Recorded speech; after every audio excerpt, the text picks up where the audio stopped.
Ágæta flokksstjórn og góðir félagar. Pólitík vissulega skrítin skepna og það getur verið flókið að umgangast hana. Flokkar falla oft í þá gryfju að eltast við duttlungarnar í staðinn fyrir að reyna að stýra henni. Auðvitað getum við þurft að bregðast við aðstæðum, en allt og oft erum við einfaldlega að glíma við aðstæður sem eru afleiðing þess kerfi sem við höfum sjálf búið til. Ég get nefnt flöktandi gengi örmyntar, ég get nefnt kjötfjöll og kjötskort og ég get nefnt vandræðagang samfara alþjóðasamvinnu vegna úreltrar stjórnarskrár. Önnur vandamál sem við glímum líka við, svo sem fíkniefnavandi ungs fólks, eru líka að einhverju leyti afleiðing okkar eigin kerfis. Lág laun og margra, of langur vinnudagur, ósveigjanlegt menntakerfi og svo framvegis. Þá höfum við búið okkur til hringrás þar sem þeir ríkustu sem hafa greiðari aðgang að peningum, ódýrara fjármagn og geta þar að auki ferðast með peningana milli gjaldmiðla eftir því hvernig vindar blása, ná að ávaxta fé sitt langt umfram það sem almenningur getur gert. Himinháar upphæðir erfast svo milli kynslóða og auðurinn færist á sífellt færri hendur. Þeir sem eiga mjög mikið og þeir sem eiga mjög lítið fjarlægjast hvern annan og auðurinn þjappast á færri hendur og svona gengur þetta koll á kolli. Meðan sum okkar komumst ágætlega og áhyggjulítið í gegnum lífið eru allt of mörg sem að strita og erfiða í brauðstritinu. Á mörgum sviðum verðum við því að gera grundvallarbreytingar, ekki láta nægja að stoppa í sokkana. Áskoranir samtímans, hvort sem þær eru vegna breyttrar heimsmyndar, nýrrar tækni eða hamfarahlýnunar, krefjast frumlegra lausna, djarfra ákvarðana og markvissra aðgerða. Samfylkingin verður að bjóða upp á skýra og trúverðuga stefnu til að mæta þeim. Og þá er ég viss að flokkurinn okkar mun fá umboð til að leiða umbótaöflin saman í næstu ríkisstjórn. Við skulum því nota þennan fund hér í dag til þess að ræða stóru málin í stjórnmálum. Ræða hreinskipti, hvaða hlutverk flokkurinn hefur að gegna og hvað hvert og eitt okkar getur gert til þess að auka möguleikana á þessum áhrifum. Kæru félagar, í sögulegu samhengi eru stóru tíðindin í íslensku stjórnmálum þessi. Flokkurinn, sem var vanur að tróna yfir öllum hinum á 20. öldinni, gerir það ekki lengur. Flokkurinn, sem var myndaður úr frjálslyndum armi og íhaldssömu armi, hann er ekki lengur fær að veita þá forystu sem við þurfum á 21. öldinni. Hann er klofinn, þvers og kruss. Frjálslyndi vængurinn klofnaði í Viðreisn og hinn vængurinn fær að reytast fjaðrirnar úr honum yfir í Miðflokkinn. Og fálkanum er að fatast flugið og hann er ósköp ráðvilltur. Og þetta, kæru félagar, eru stór tíðindi og við og aðrir flokkar þurfum að bregðast við. Nú er nefnilega runnin upp sá tími í íslensku stjórnmálum og ég vona að vinir mínir sem halda nú fund, landsfund á Grand Hotel, hlusti og skilji þetta líka. Nú er runnin upp sá tími að íslensk stjórnmál hætti að snúast hvaða félagshyggjuflokkur það er hverju sinni sem hleypst undan merkjum og skríður upp í ríkisstjórnarsamstarf með Sjálfstæðisflokknum.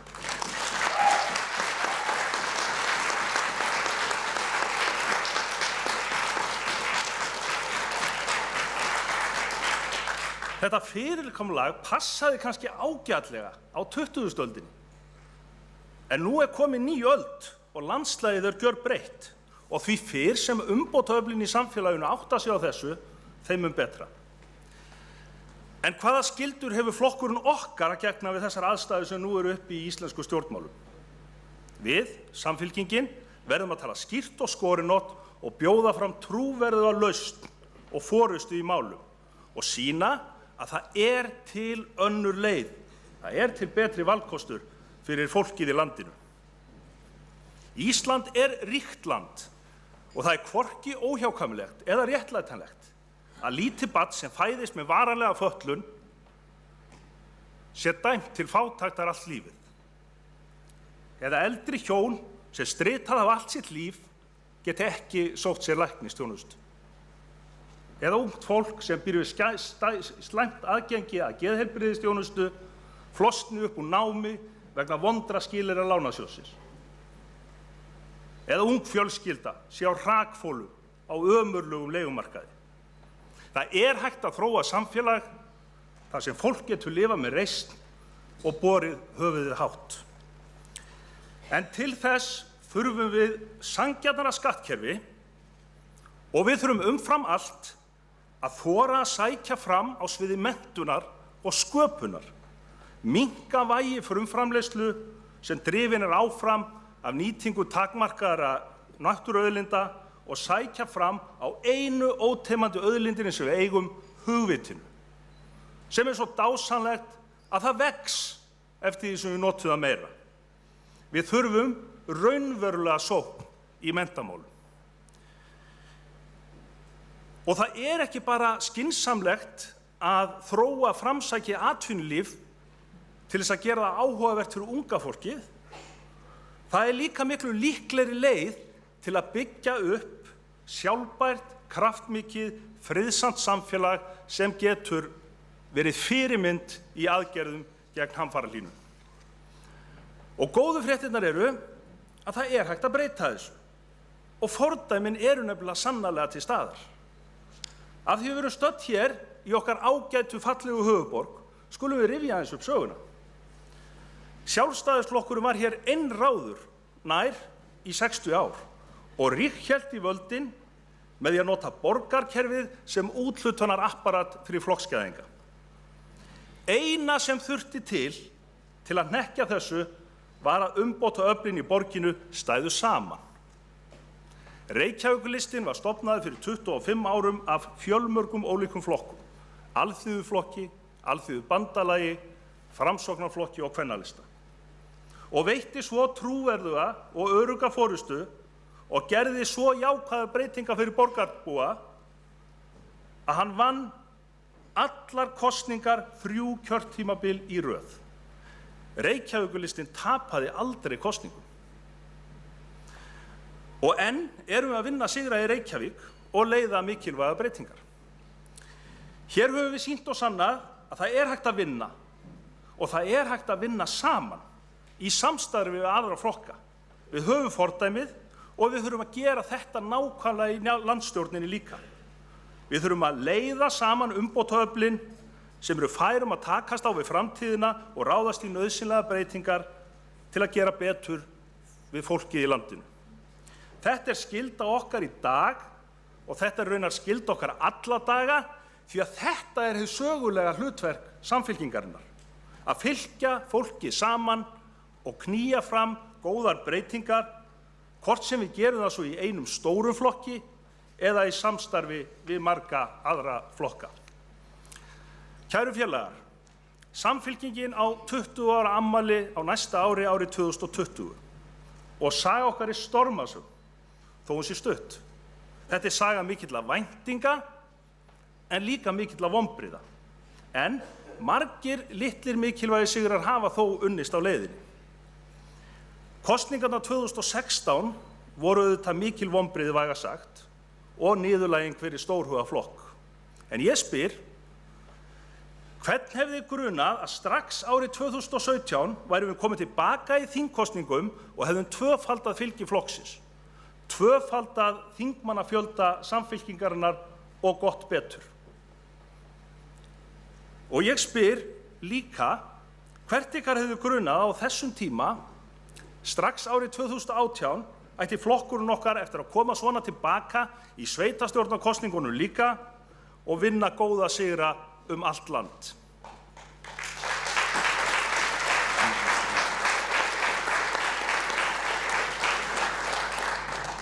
Og þá ég ekki bara að tala sigurinn hér í Reykjavík sem ég nefndi áðan. Ég nefni líka til sögunar þátttöku Samfylkingarinnar í meirihlutanum á Akureyri, Reykjanesbæ, Árborg á Akranesi. Þetta eru 4 fjölmennustu sveitarfélög landsins utan höfuðborgarsvæðisins. Og í Borgarbyggð og í Norðurþingi og svo get ég lengi talið áfram. Svo ekki sé nú auðvitað minnst á sigra undan merkjum sameinaðs félagshyggjufólks sem við styðjum heils hugar. Og þar dettur mér í hug Fjarðabyggð, þar sem Fjarðalistinn felldi íhaldið með 1 atkvæði og Seyðisfjarðarlistinn felldi lista íhaldsins og Framsóknar í fyrsta skipti frá 1974.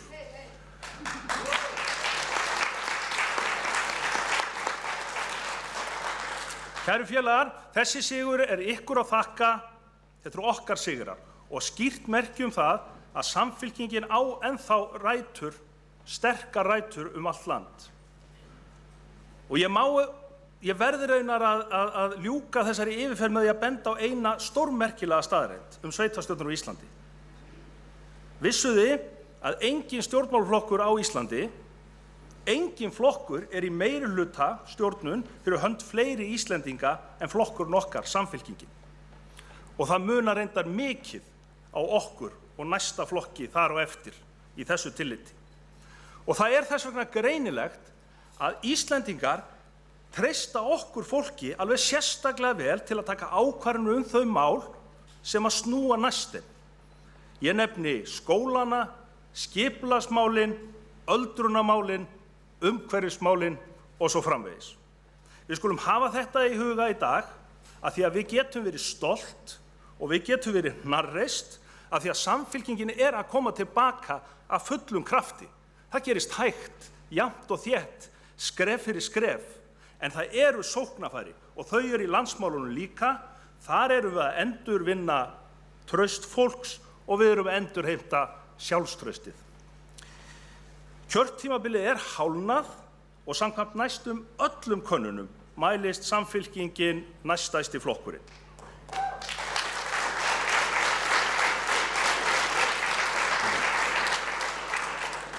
Við höfum mælst með stuðning hátt í 20%, þó vissulega liggjum við oftast í kringum 15% og þurfum að gera betur.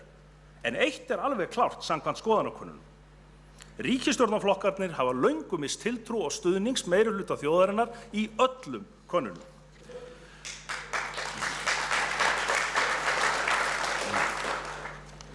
Kæru félagar, í þeim veruleika sem nú uppi í íslensku stjórnmálum og ef við horfum á sögulegt hlutverk Samfylkingarinnar, þá liggur í augum uppi að næsta stóra verkefni okkar og við verðum, og við skulum bara segja það skýrt, við verðum að fella þessa ríkisstjórn í kosningunum 2021 og mynda betri, djarfari og víðsýnni stjórn fyrir fólkið í landinu og komandi kynslóðir. Við verðum að rísa undir þeirri ábyrgð.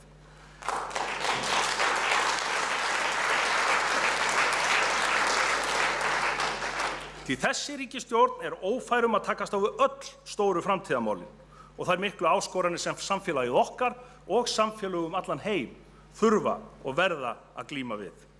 Heimurinn breytist nefnilega hratt og við þurfum líka að breyta í takti við tímann. Og þó snjöllustu lausnirnar verði oft til við snúnustu aðstæðurnar, þá mun sú ósamstæða hugmyndasnauða ríkisstjórn sem hvorki sammála leiðin markmið ekki bjóða upp á slíkar lausnir. Og við skulum taka nokkuð dæmi. Stjórnin svifasein og of metnaðarlítil í loftslagsmálum, enda einum stjórnarflokkana nokkuð sama þau og virðist ekki hafa neina aðra stefnu en að þvælast bara sem mest fyrir. En hvað hafa komandi kynslóðir gert fyrir okkur? Hvað hafa komandi kynslóðir gert fyrir okkur? Svona spyrja helstu hugmyndafræðingar hins klofna og veika sjálfstæðisflokks og afhjúpa þar með afskaplega vandræðalegan aulahátt og ráðalausi flokksins gagnvart stærstu áskorunum samtímans. En þessi hugsun endurspeglar líka eina hlið hins djúpstæða vanda ríkisstjórnarinnar. Forsætisráðherrann vissulega allur að vilja gerður og hún öflug í því að vekja athygli á málum, en hún nær því miður allt of litlum árangri enda í rangri ríkisstjórn. Ríkisstjórnin treysti sér ekki til þess að lýsa við neyðarástandi vegna hamfarahlýnunar eða lögbunda markmiðu kolefnishlutleysi sem að myndi skuldbindana til aðgerða. En ég segi hér, þó að ríkisstjórnin treysti sér ekki til þess að lýsa yfir neyðarástandi, þá ríkir sannarlega neyðarástand í loftslagsmálum. Hér þarf róttæka stefnu og aðgerðir til að tryggja að hægt verði að taka á vandanum án þess að honum sé velt yfir á þá sem lakast standa í landinu með eintómum flötum sköttum og gjöldum án mótvægisaðgerðar, sem að bíta auðvitað verst hjá þeim sem lakast standa og minnsta ábyrgð bera á ástandinu. Og hver er stefnan í menntamálum, kæru félagar? Hvernig ætlar ríkisstjórnin nú að búa þjóðinni undir breytingar á vinnumarkaði og störf framtíðarinnar? Jú, það stendur reyndar óvenju skýrt í fjárlagafrumvarpi ríkisstjórnarinnar. Það á að draga úr framlögum til menntamála, það á að skera niður í skólunum, það á að stefna aftur á bak en ekki áfram. Og í staðinn fyrir að stíga nauðsynleg skref í átt að fjölskylduvænna samfélagi og semja nú við opinbera starfsmenn og háskólafólk styttri vinnuviku, spyrnir ríkið við fótum og skilaboðin eru býsna skýr. Á meðan að laun ríkisforstjóra hafa hækkað 40 til 80%, þurfa sjúkraliðar, kennarar og hjúkrunarfræðingar að sætta sig við einungis 3% samkvæmt fjárlagafrumvarpinu. Og það skyldi þó ekki vera að þetta allt tengdist stefnu ríkisstjórnarinnar í skattamálum. Þar sem fjármálaráðherra hefur lagt mesta áherslu á að lækka bankaskattinn og veiðigjöld á útgerðina, fyrirhugað að lækka erfðafjárskatt ekki síst á þá sem að erfa allra mest og loks stendur til að útbúa algjörlega einstakt fyrirkomulag til að tryggja fjármagnseigendum, einum hópa í samfélaginu, sérstaka vernd gegn verðbólgunni. Svona er nú skattastefnan rekin í skjóli Vinstri grænna sem að ýtir undir meiri ójöfnuð í landinu þar sem að 5% þjóðarinnar á nú þegar jafnmiklar eignir og hin 95%. Já, þetta er vond ríkisstjórn. Loftslagsmálin í lamasessi, menntamálin sitja á hakanum og eru jafnvel í afturför og skattastefna sem eykur ójöfnuð og til skammar fyrir alla nema kannski allra hægrisinnuðustu frjálshyggju pésana. Og þá eru ótalin samskipti Íslands við umheiminn. Og þar er staðan heldur ekki beisin. Það gætir vaxandi einangrunarhyggju í stjórnarliðinu, þar sem stefnan virðist vera tekin á minni samskipti við Evrópuþjóðir en aukið daður við vafasama stjórnarherra stórveldana. Og einstakir þingmenn stjórnarliðsins keppast jafnvel við að éta upp frasa frá hægri populistum út í heimi í stað þess að standa vörð hagsmuni Íslands sem að felast í mikilli alþjóðlegri samvinnu og frjálsum viðskiptum. Það er ekki svona sem við búum í haginn fyrir ungt fólk á 21. öldinni. Þessari skammsýni og minnimáttarkennd í alþjóðamálum verður að linna. Við eigum að stefna í þveröfuga átt. Ágæta flokkstjórn og kæru vinir. Við þurfum stundum sögulegt samhengi til að greina sóknarfærin. Og það er sem sagt komin upp ný og gjörbreytt staða í íslensku stjórnmálum sem felur í sér tækifæri til breytinga, sögulegt tækifæri, til að fylkja saman umbótaöflunum í landinu og sýna að það er til betri valkostur fyrir íslenska þjóð og það er frumskylda okkar flokks að leiða þessa samvinnu. Stóran áskorun bíð okkar í loftslagsmálum, í kjaramálum og í menntamálum og við þurfum að taka á þeim af mikilli festu. Við þurfum líka að koma hugsjónum okkar á framfæri frelsi, jafnrétti, framsýni og samvinnu. Og við getum gert það. Við erum að vaxa, við erum að eflast, við erum að ávinna okkur traust fólks út allt land. Við skulum halda áfram á þessari braut og við sem erum samankomin hér í dag getum hvert og eitt okkar haft mjög mikil áhrif á að það takist. Og kæra þakkir og ég vona að þið njótið dagsins og flokkstjórnarfundarins. Takk.